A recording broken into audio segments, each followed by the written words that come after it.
Check 1, 2.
Yeah. I hear it.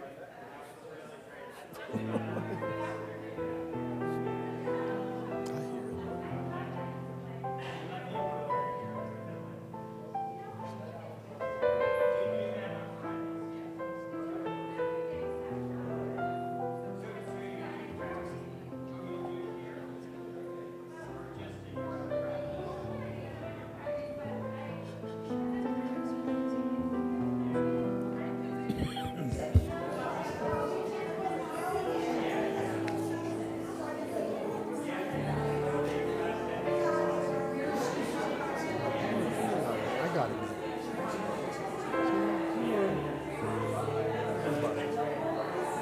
We're playing nice and soft right now. You really got to balance during sound check.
teaches, the Lubavitcher rabbi teaches that the highest form of prayer is prayer without words, because you really let your spirit, your soul sing. So we're going to start with this nigun this evening. Oh my gosh, it's been a long day. We're going to start with this nigun this evening, and I really invite you and welcome you to sing along with me.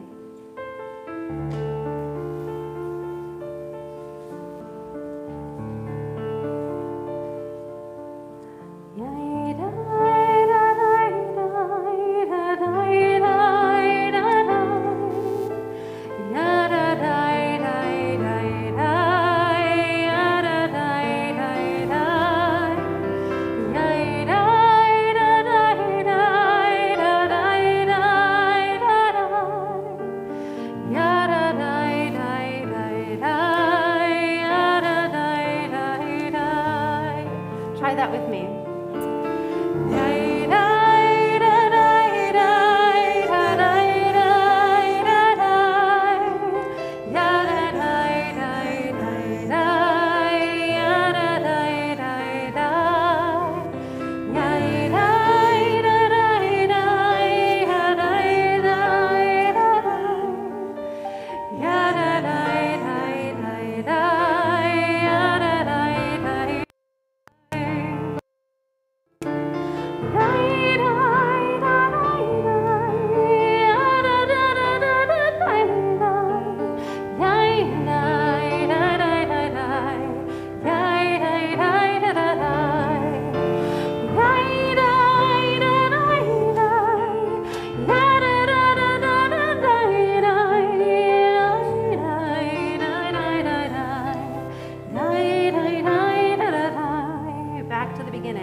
Shabbat Shalom.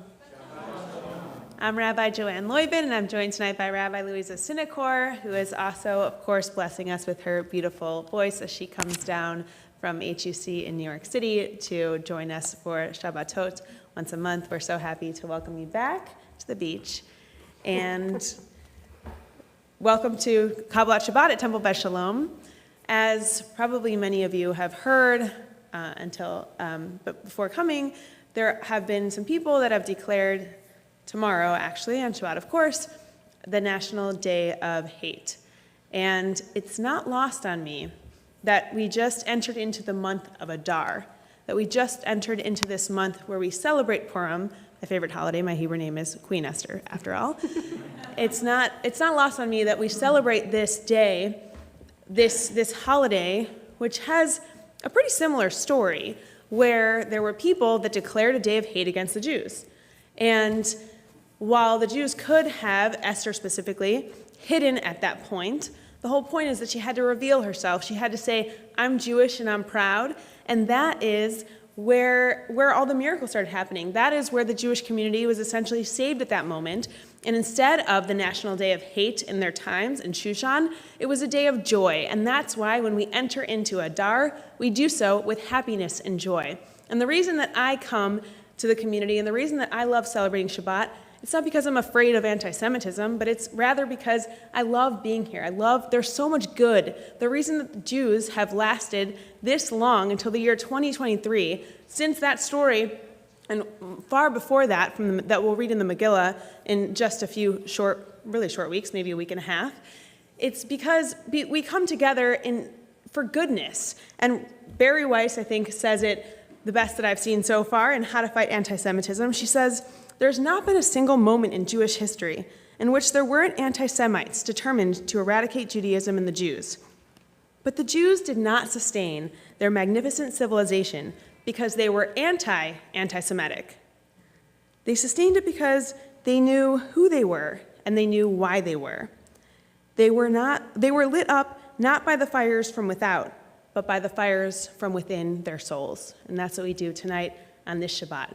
We bring the fire, we bring the joy as we're entering into Adar, the excitement about being here, praying together as a Jewish community. And we continue to welcome in Shabbat by lighting the Shabbat candles. And I invite Mash and his family, in honor of his bar mitzvah tomorrow, to the bima.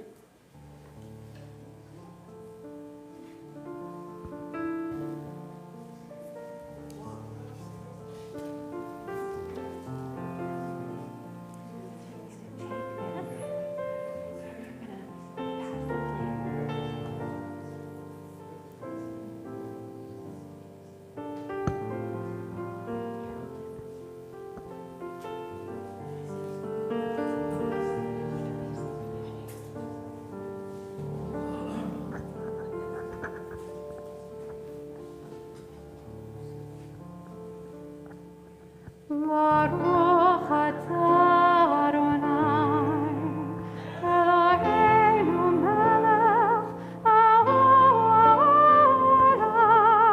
asher kitshana b'mitzvotav, v'tzivanu lehadiknel shel Shabbat.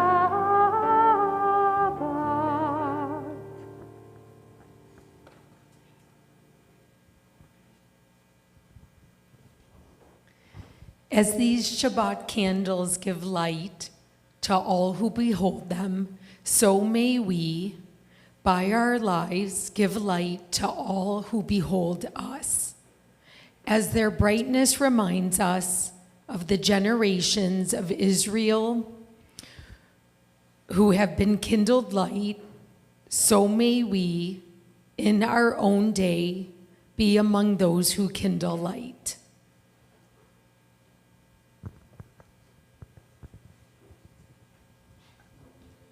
O source of light and truth, creator of the eternal law of goodness, help us to find knowledge by which to live. Lead us to take the words we shall speak into our hearts and our lives.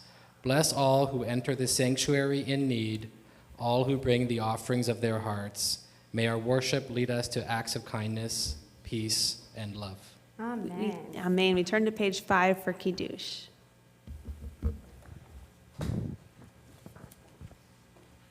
Baruch atah Adonai, Eloheinu melech haolam, borei peri hagafen. Amen. Baruch atah Adonai, Eloheinu melech haolam, asher kitshana b'mitzvotav v'ratzavanu, b'shabbat kodsha, b'ahava u'b'ratzon hinchilanu, zikaron lema'aseh bereshit, ki hu yom tehila lemikra'e kodesh, zecher l'tziat Mitzrayim, kivanu b'chata, v'tanu kidashta, mikol ha'amim, v'shabbat kodshecha,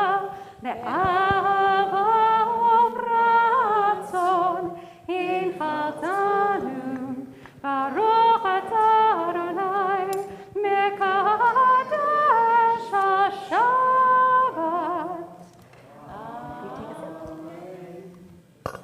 L'chaim. While they're enjoying a l'chaim, I'll invite you all to turn to page 6, the second half, as we read this prayer responsively. May the door of the synagogue be wide enough to receive all who hunger for love, all who are lonely for friendship.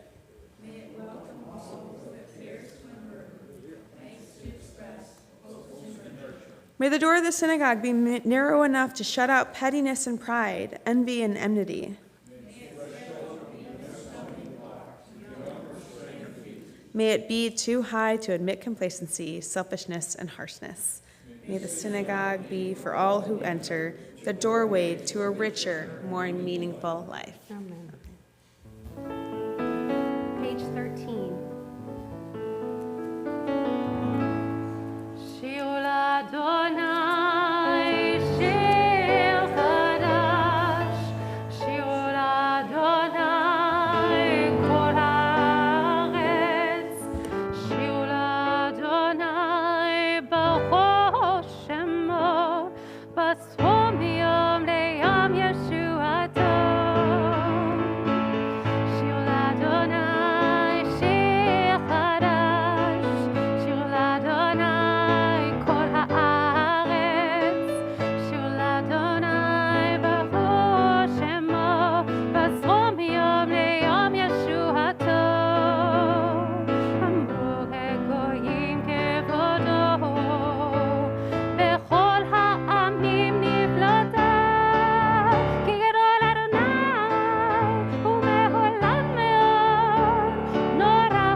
continue welcoming in Shabbat with Lecha Dodi, which begins on page 20.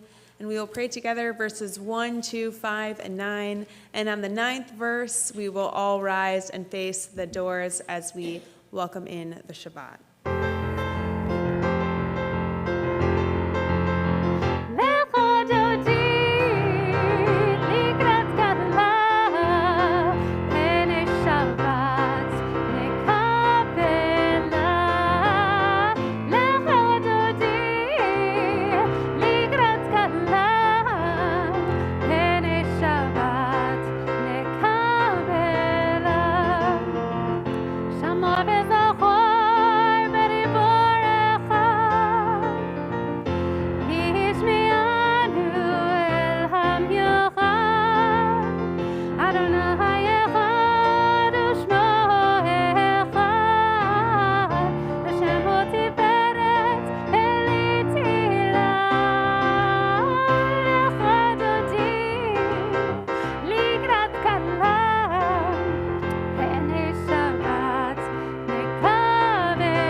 We remain standing for the Baruch Hu as we turn to page 28, our call to prayer.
be seated as we turn to page 30 for Ma'ariv, Aravim, our evening prayer.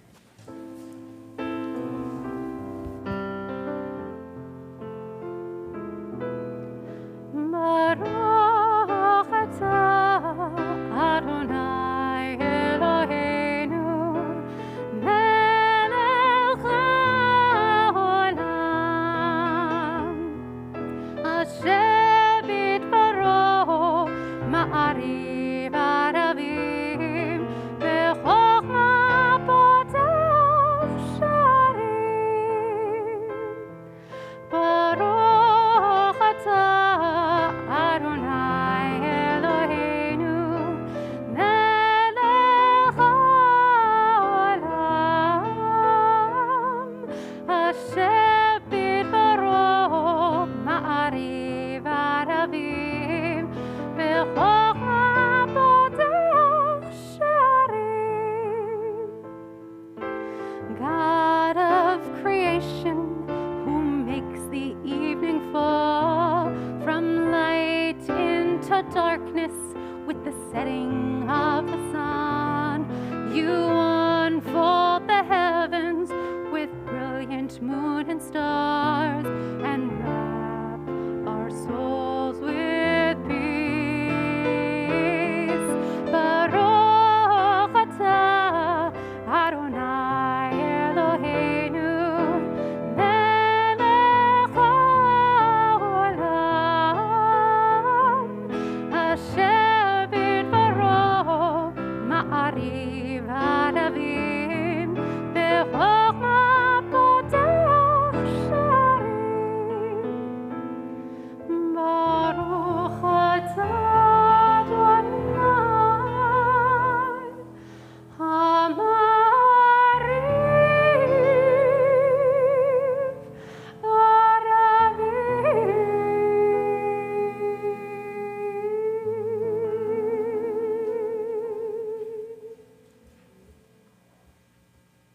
Continue on the bottom of page 33.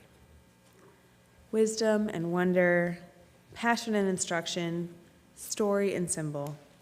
All these things your Torah gives us, and the more we devote ourselves to it, the more it grows and gives.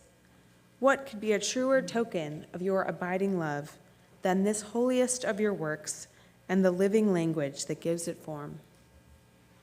Baruch atah Adonai, Ohev Amo Yisrael. Amen. And it's my honor to call Mash back up to the bima as we turn to the ancient words of the Shema, beginning on page 34.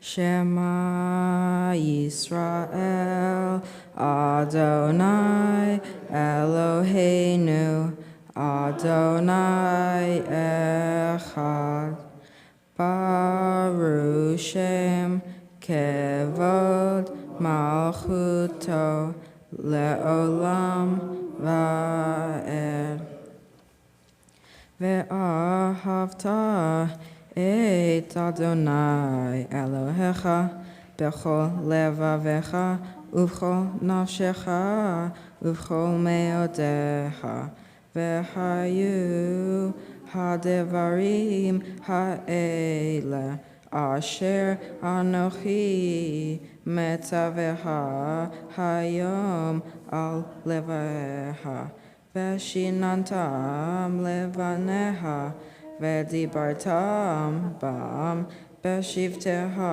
b'veiteha uvlachtecha b'adera uv'shochbecha uv'kumecha ukshartam leot al yadeha v'hayu letotafot ben einecha uchtavtam al mezuzot beitecha uvisharecha Leman tizkeru va'asitem et kol mitzvotai v'yitem kedoshim lilohechem. Ani Adonai Elohechem asher chotzeiti etchem me'eretz Mitzrayim leot lechem le'elohim ani Adonai Elohechem. Adonai Elohechem emet. Thank you. Yasher Koach, beautiful, and Mazel Tov to you and your whole family. We know that that's just a taste of how amazingly you're going to do tomorrow, and we're so excited and proud of you.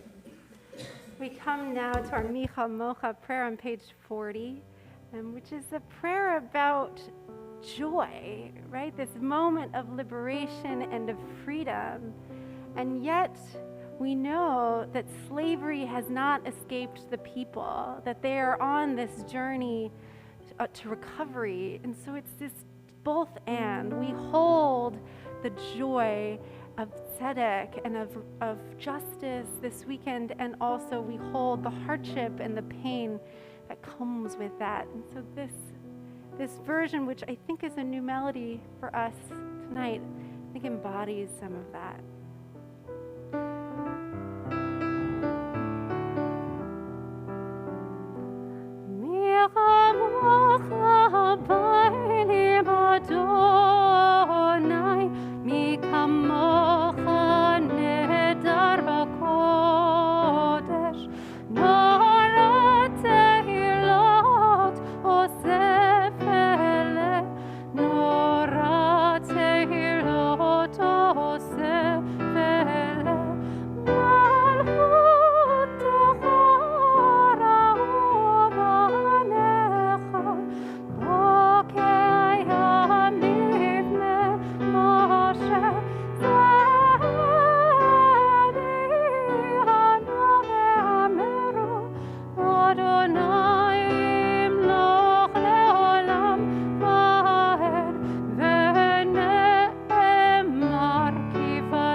We turn now to Hashkivenu on page 42, our prayer for shelter and peace on all Shabbatot, on all days, and especially the Shabbat.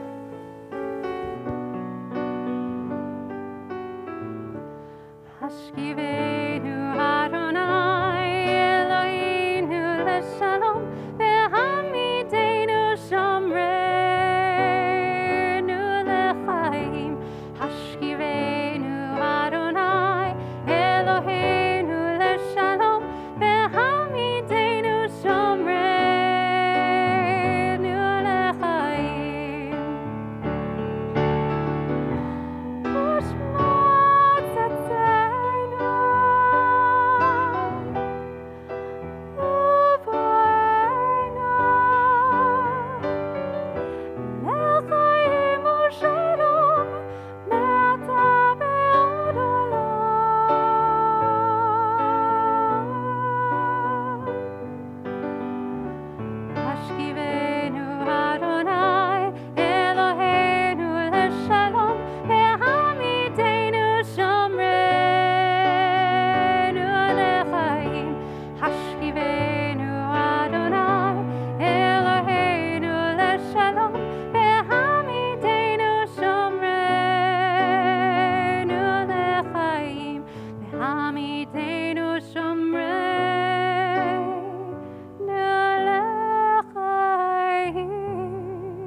Baruch atah Adonai, shomer amo Israel la'ad.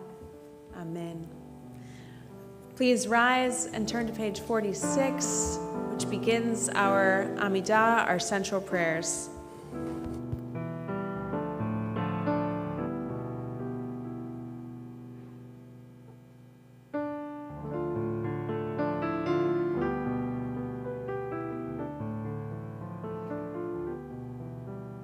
Adonai Sfatai Tifta. Adonai Sfatai Tifta.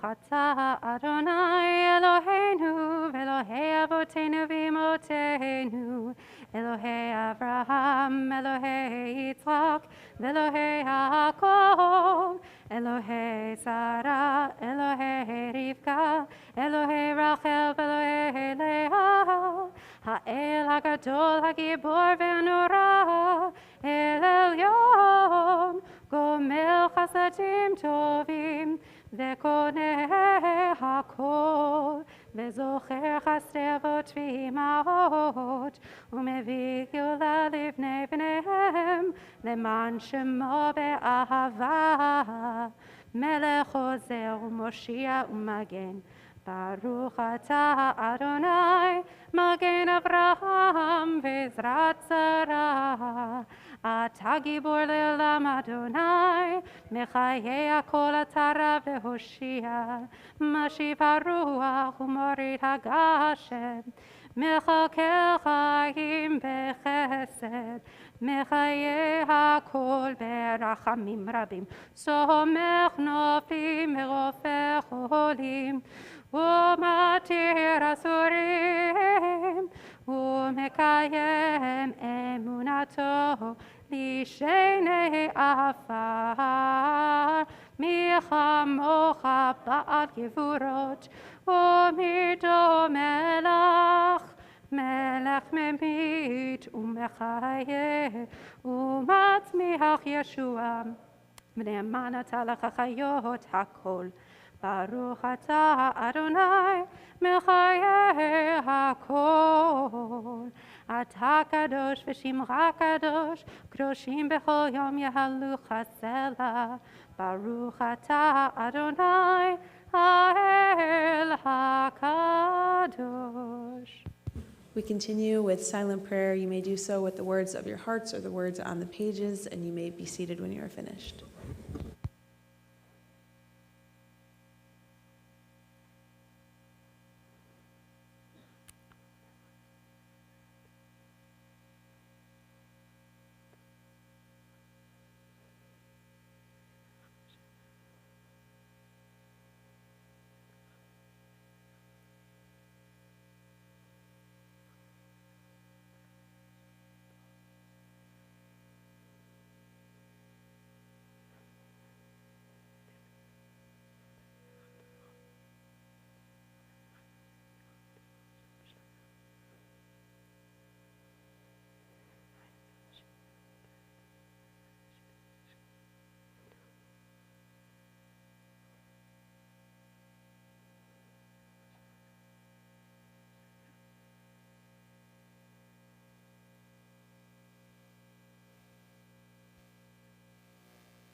Israel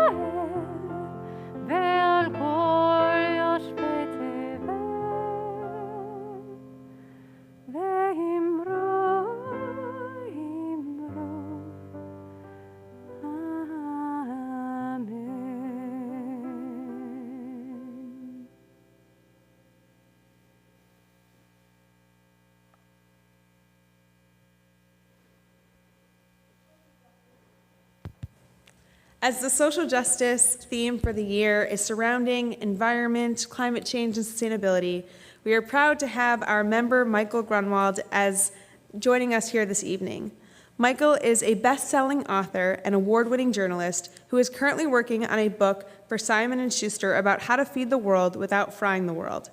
He is also the co-host of the Climavores podcast, and a columnist who writes about food and climate change for Canary Media. We are honored to welcome him to the Bima this evening as we kick off Mitzvah Day weekend.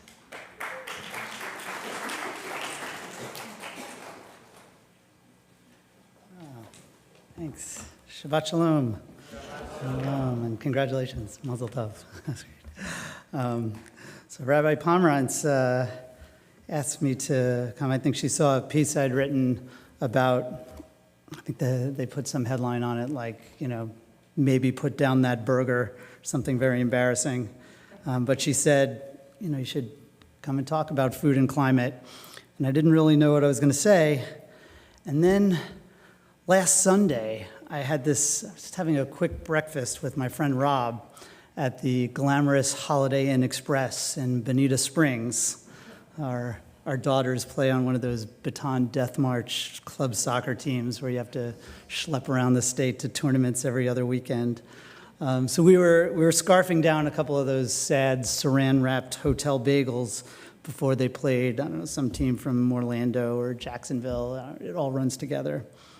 But I noticed Rob was spreading cream cheese on his bagel, which was weird because Rob went vegan a few years ago, and he's always talking about how great it makes him feel, right? You know the joke, right? How can you tell when someone's vegan? They just told you. So, it's like, but seriously, like Rob he's a true believer in the health benefits of a plant-based diet, and he's truly disgusted by the way animals get abused in factory farms. So I just said, I was like, hey, so you're eating dairy again? And he got kind of mock defensive, and he's like, this is the first time I'm eating dairy in 6 months. I said, are you vegan shaming me? And I really wasn't, because I'm not a vegan, even though I am writing a book about food and climate, and vegan diets are the best diet for the climate. I was just surprised.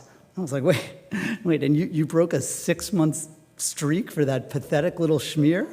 It's like, have you never heard of pizza? So Rob was just like, look, I don't think God is going to strike me down with a bolt of lightning because I ate a little cream cheese. And then that morning, we're at the game. It's a beautiful sunny day. Our girls are up 3-0 in the second half. And suddenly a bolt of lightning flashes out of the bright blue sky and hits a tree in the parking lot. True story. It's 100% factual. Well, no. I mean, it's factual except for that ludicrous detail about the bolt of lightning out of the blue. I mean, that didn't happen. I mean, come on. That's not how the world works. And Rabbi Pomerantz didn't invite me here to bloviate about religion, but I don't think that's how God works either. I mean, Rob did honestly tell me that his stomach hurt later, so who knows. But when you think about your diet's impact on the climate and the earth in general, a good starting point is that God's not going to strike you down if you're not perfect. I'm certainly not perfect. I've got solar panels on my roof. I drive an electric car. I have cut out beef for climate reasons, but I still eat chicken and pork and cheese, and I don't have a great explanation for why, except that I crave them and I'm weak. So I'll quickly explain how our diets affect the planet, because the food system does generate about 1/3 of the greenhouse gases that are warming the planet. And unlike the fossil fuel problem that explains the other 2/3, the food problem is getting worse. But I did want to start with the idea that perfect isn't on the menu, because decades of vegan shaming hasn't worked. The average American now eats 200 pounds of meat every year. It's because it's delicious, right? People really love meat. Some anthropologists believe the taste for meat helped make us human, right? When our ancestors added meat to their diets 2 million years ago, they started developing the bigger brains to help find meat and smaller stomachs because they didn't need to digest so much vegetation, but that's what set us apart from the apes. And unfortunately, our taste for meat really is a huge problem for the planet. I'll spare you most of the math, but basically eating plants is way more efficient than eating animals that eat plants. You have to feed 9 calories of grain to a chicken to get 1 calorie of meat, because the chicken has to grow feathers and a beak and a brain. It's got to cluck and breathe and poop, all kinds of energy-consuming activities that don't make food. And so that's why chicken and pork is 5 times the emissions of eating beef or lentils. And depending how you do the calculations, beef is 5 times as bad as chicken or pork. I know steak is amazing, but cattle really are an environmental catastrophe. Dairy, by the way, not as bad as beef, but it's worse than chicken or pork, even though cows make dairy like several times a day, and chicken and pigs only make chicken and pork like once.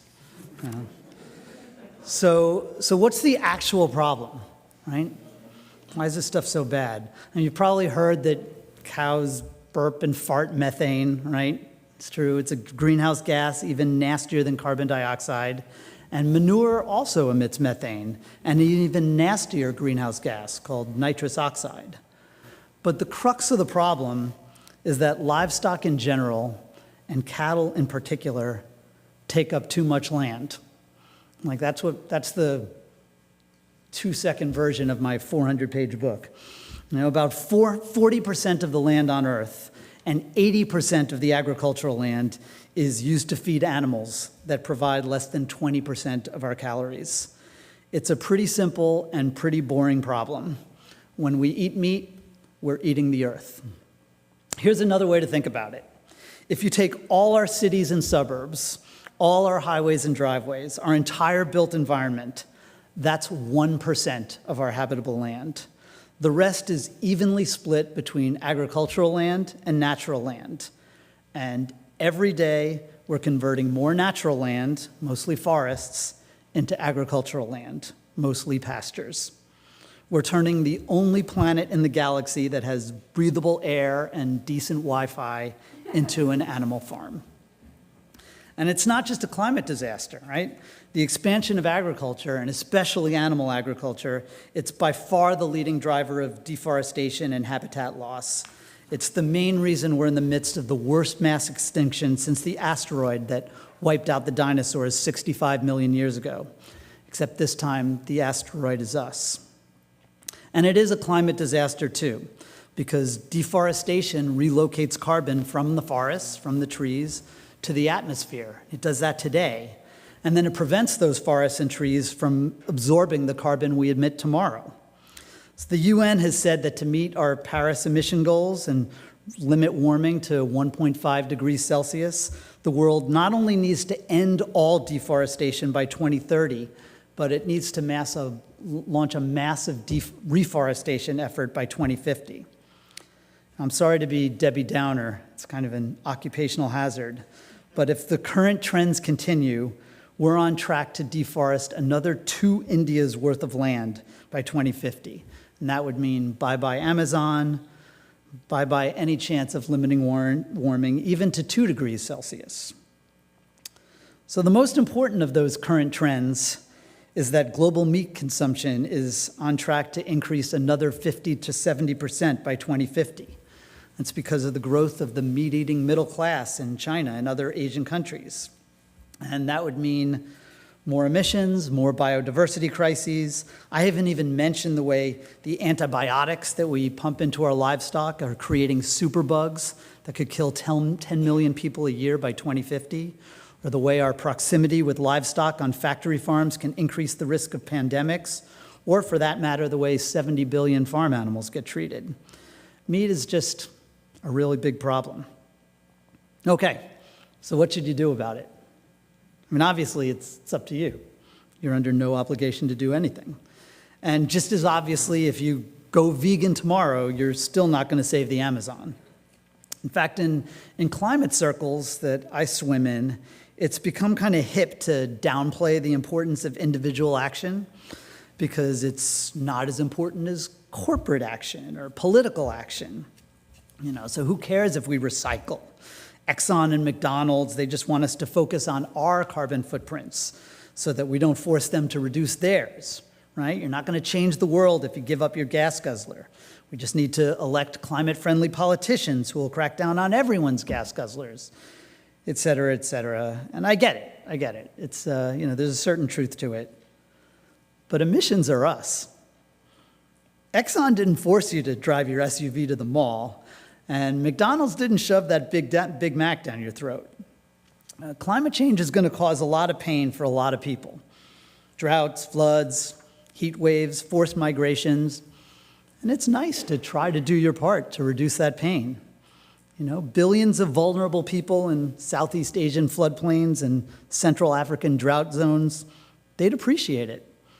And, what is Temple if not a place to think about individual action? You can always do you. So specifically, what should you do? There's a lot of advice out there, right? Eat local, eat organic, eat regenerative, eat the rainbow, whatever. There are two things that'll have the biggest impact on the carbon footprint of your diet. Eat less beef and waste less food. So the food waste is the easy part, right? It's absolutely insane that we waste a third of our food, right? It means we also waste a third of the land used to grow that food, and the water, the fertilizer, all the other inputs. And really the only obstacle to reducing food waste is our own laziness. So it shouldn't be so hard to be less lazy. It's going to be really hard to eat less beef, though, because beef is really awesome. I miss it. And notice I didn't even bother to say eat less meat, even though we should eat less meat. If you can do it, congratulations. If everyone went vegan, we wouldn't even have a problem. But everyone isn't going to go vegan. And cows are so destructive that giving up beef usually has as much of a climate impact as going vegetarian, because vegetarians end up eating more dairy.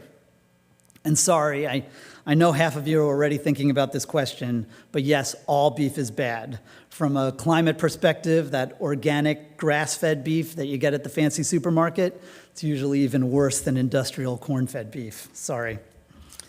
But it's at least possible for Americans to reduce our beef consumption because we've done it.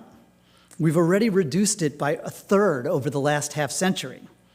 We've eaten way more chicken instead, and not because we've gone green, it's because it's cheaper and we think it's healthier. But still, it's a huge, unintentional, under-the-radar climate victory. And even our reduced beef consumption is still 4 times the global average. So, there's room for improvement. If every American swapped out 1 burger a week for an Impossible Burger, we'd save a landmass the size of Massachusetts every year. I know most fake meat and dairy is not quite as good or as cheap as the real thing, at least not yet, right? Hear about the fire at the vegan cheese factory? Still didn't melt, right? Seriously though, they're getting better, and the alternative protein industry. I'm talking about the vegan alternatives that are designed to appeal to non-vegans, right? Not those old school hockey puck veggie burgers. This whole industry is less than a decade old. It's like alternative energy in the 1970s. And cows, like coal, are a pretty mature technology. So it can be disrupted. Look, I don't expect anyone here to shrink your carbon footprint to 0 tomorrow. But hopefully some of you will try to do better because, and this is the boring and banal point of my talk, better is better than worse. Activists often make the climate sound like a pass-fail test, right? We have 7 years to cut emissions 45% or else apocalypse, right? But that's not how the climate works. Pakistan and Paradise, California already had their flood and fire apocalypses. And more apocalypses are coming, even if we cut emissions 46%. And while 44% wouldn't be as good as 46%, it would mean fewer apocalypses than 43%. And we're probably not going to make it to 1.5 degrees, but we should try for 2. And if we can't make that, 2.1. It's not binary. The more carbon we can keep in our forests, the better. The more carbon escapes into the atmosphere, the worse. We make food choices 3 times a day, more if you're a glutton like me. And every one of those choices can be better or worse. Nobody's perfect. That's why we come here on Yom Kippur, right? The only other time you see me. But if you think it's hypocritical for me to sermonize about food and climate when I still eat meat and dairy, you're right. We're all hypocrites at times. A big part of life, and again, not to intrude on the rabbi's territory, but I think it's also a big part of religion, is finding a level of hypocrisy that you can live with. But I'm not here to absolve you of your sins. That's a different religion. If you feel guilty about your food choices, you're right too. That's more our religion, right? The guilt. Because the flip side of my boring and banal point is that worse is worse than better. The idea is to aim for less hypocrisy, fewer emissions, a safer world. When we fall short, God probably won't strike us down with a bolt of lightning. But we should still feel bad, and it probably wouldn't kill us to try to do better. Shabbat Shalom. Thanks.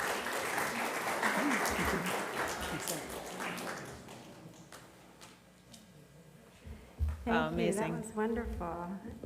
I'm thinking about our teens who are in this justice program, and we teach them constantly that justice starts at home. And I think that was so beautifully echoed in your speech that, we each, it doesn't matter the age or where you are in your life, that we can all strive to do a little bit more and be a little better and connect with God and the divine in all of this. How we do that through food and how we do that through how we live our lives. And so we come to this moment of healing in the service, and it's this moment where Moses cries out in the Bible. Miriam has been diagnosed with leprosy, and she's kicked out of the community. And Moses spontaneously, with such pain, cries out to God, El na refana la. God, please, please heal her. And God says, okay, but it really comes from this place of pain and longing for better, for more, for healing. And so tonight we take these words and we think about all the ways that we can heal ourselves and our family and our friends and our community. And so I'll take a moment and my hand will pass across the room. And if you have a name to share it loud, I invite you to do so now.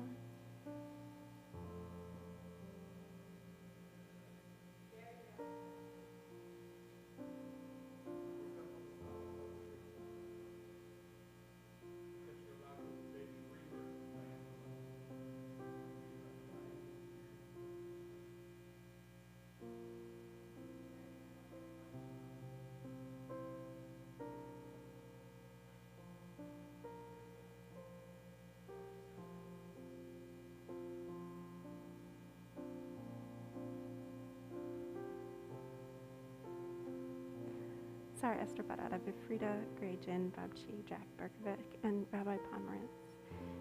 For all the names that we said in our hearts or aloud, we pray for them, our community, and the world. The words can be found on the handout.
Just as we come together in community when we are in times of need, we come together as well in times of joy, especially as we are entering into Adar, especially as we are in the month that is supposed to be our most joyous month of the year.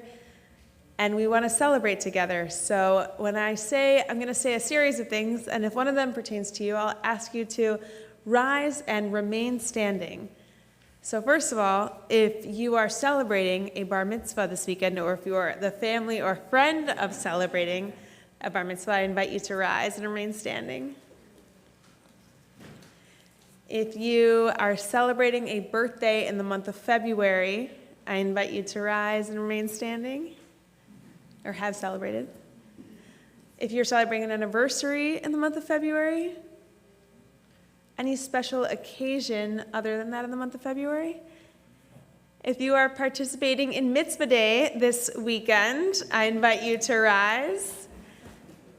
If you want to participate in Mitzvah Day, but you haven't signed up yet, but we have inspired you tonight, I invite you to please rise. And if you are happy to be with us on Shabbat this evening, I invite you to rise and remain standing as we pray together, Shehechianu, thanking God for all of the wonderful things that brought us to this moment and this time and all of the celebrations we have. Baruch atah Adonai Eloheinu melech haolam, shehechianu v'kimanu v'higianu hazman hazeh.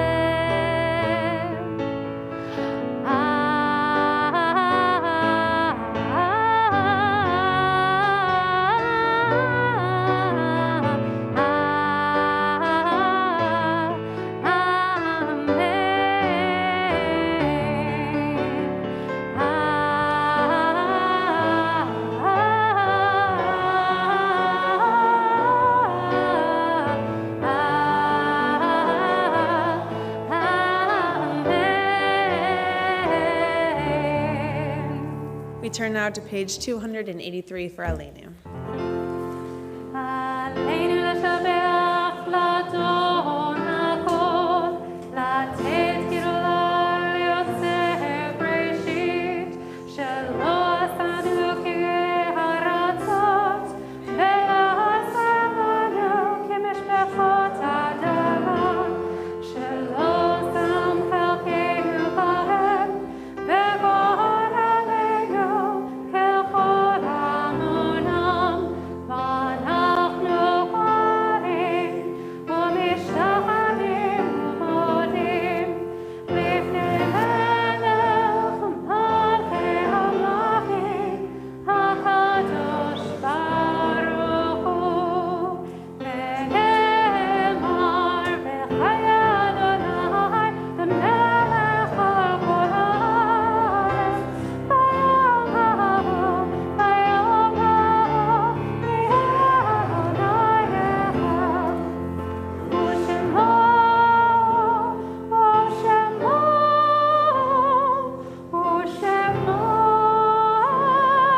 אחד. You may be seated.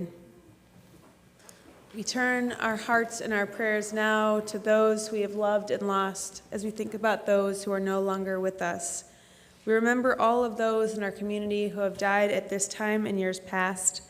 We remember Anne Barry, Richard Blinderman, Linda Brownstein, Stanley Brownstein, Sidney Chaplin, Benjamin Cohen, Maurice S. Formas, Salvador Fernandez, Robbie Fine, Blanche Friedman, Charles Giller, Michael Mickey Golden, Rose Goldenberg, Henrietta R. Gordon, Rosette Gordon, Evelyn Gruber, Morris Jaffe, Sarah Klein, Uriel Colton, Howard Krasnoff, Judith Layla Lindenfeld Gorst, Edith Bundy, Sophie Malmood, Joseph Moriber, Martin Nash, Anne Louise Poldy, Francis Malkin Reeder, Eva Remini, Irvin Salisbury, Nettie Yoles Schoen, Isidore Schrager, Lawrence D. Schwartz, Ruth Shipman, Shirley Spar, Max Spar, Rose Stern,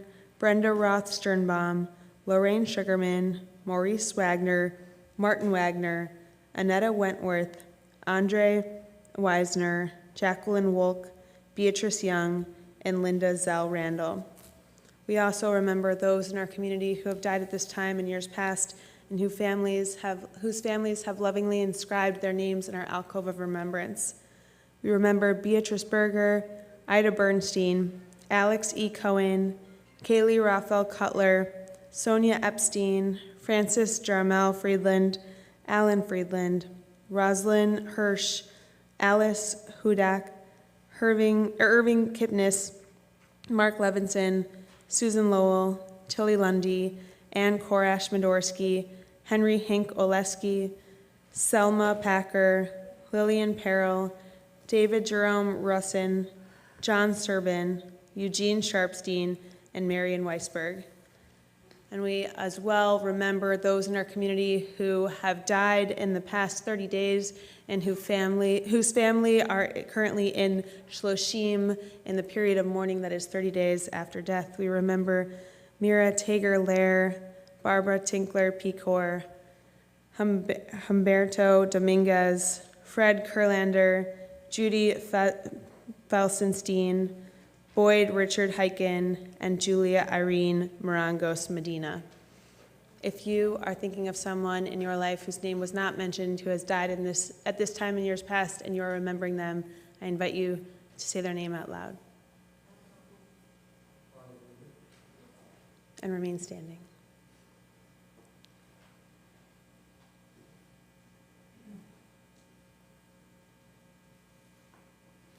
We also remember the more than 6 million people who were murdered in the Shoah. We remember as well all of those who fought so that we can have a free country here in America, as well as all of those who fought in Israel so that we can have our homeland in the state of Israel. And we remember everyone who we have mentioned this evening for a blessing, Zichronam Livracha. I invite you all to turn to page 294 and rise together as one community as we recite the words of Mourner's Kaddish. Yitgadal ve'yitkadash shemei rabbah, be'alma divrach yirteh ve'amlich malchuteh, b'chayachon u'b'yom uv'chayei zechol beit Yisrael, ba'gala uv'izman kariv ve'imru amen. Yehei shmei rabbah mebarach le'olam olamei almaya. Yitbarach v'yitpa'ar v'yitramam v'yitnaseh. V'yitadar v'yitaleh v'yitalal shemei dekudesha b'richu.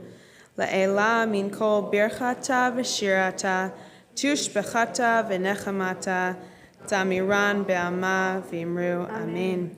Yehei shlama rabba min shemaya. V'chaim aleinu ve'al kol Yisrael v'imru amen. Oseh shalom b'mramav, hu ya'aseh shalom aleinu ve'al kol Yisrael v'imru amen. You may be seated. May the one who creates harmony on high bring peace to all of us and to all of Israel, to which we say amen. It is now my honor to invite up Sisterhood Co-President and Board Member Phyllis Winston. Thank you.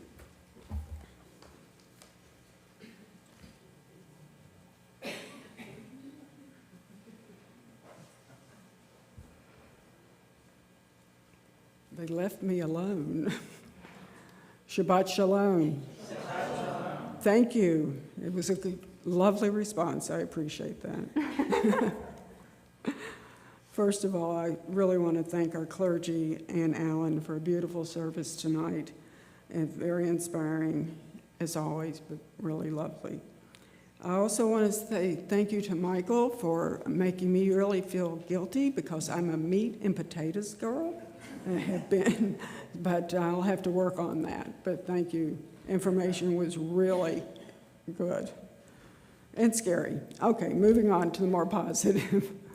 First of all, I want to also give a mazel tov to Mash and the family for your bar mitzvah, and you did a beautiful job here, and I know tomorrow is going to be a lot of fun for you.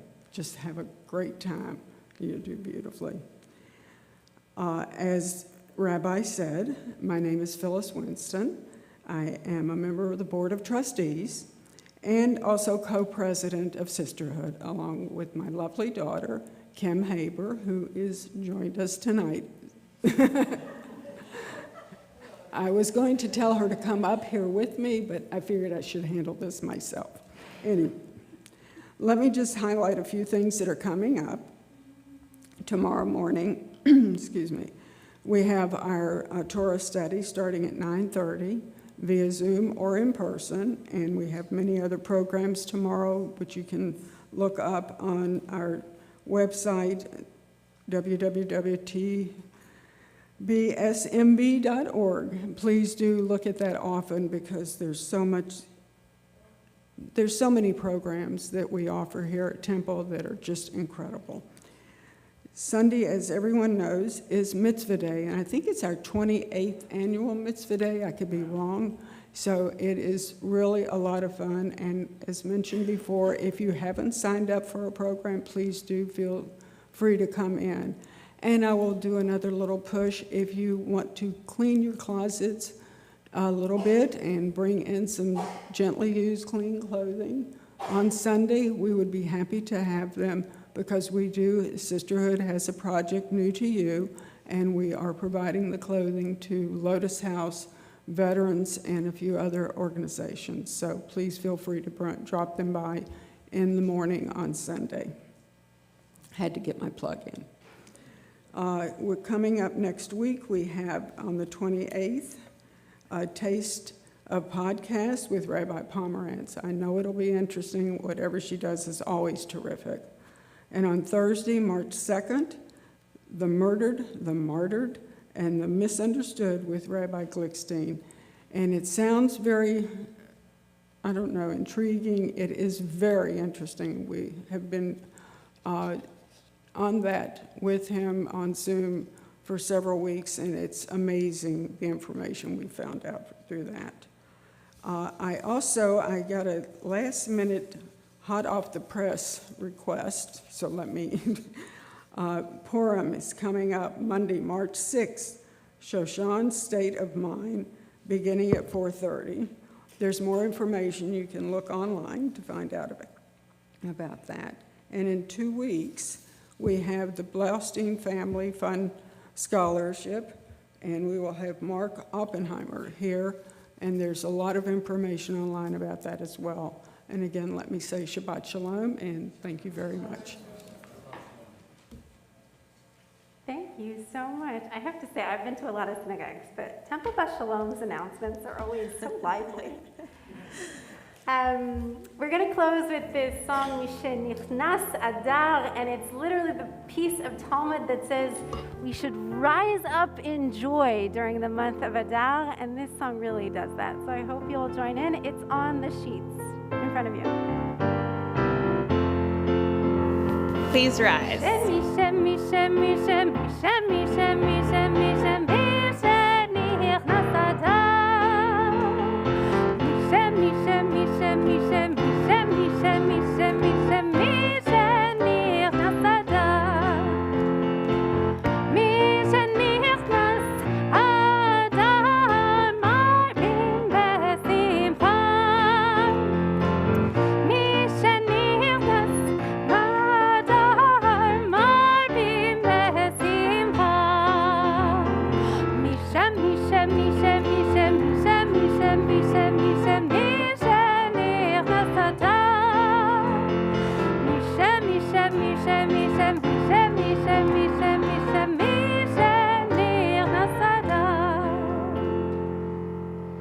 Shabbat Shalom.